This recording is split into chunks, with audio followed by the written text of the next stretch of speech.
বৌমা, রান্না কি হইছে? খিদা লাগছে, ভাত খাইতে দিতা। খাবেন মানে? আপনার না আজকে আমাদের বাসায় থাকার 1 মাস হয়ে গেল।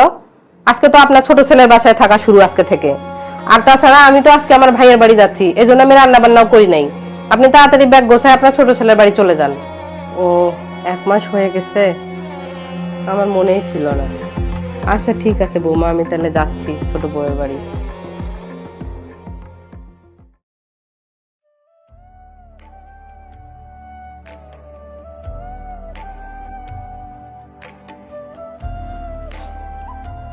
বৌমা, খুব খিদা লাগছে, ভাত থাকলে একটু দাও তো খাই। কেন, আপনি দুপুরে আপনার বড় বউয়ের ওখান থেকে খাওয়া দাওয়া করে আসেন নাই? না, দুপুরে ওখানে খাই নাই। বড় বউ বলল যে আজকে নাকি ওইখানে থাকার আমার 1 মাস হয়ে গেছে, এই জন্য ও রান্না করে নাই।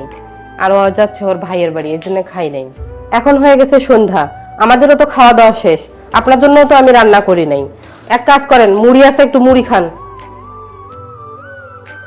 মা, তুমি আর বড় চাচি দাদির সাথে যে ধরনের আচরণ করতেছো, একটা কথা মনে রাখবা, তোমাদের দুইজনেরও কিন্তু 2টা ছেলে আছে।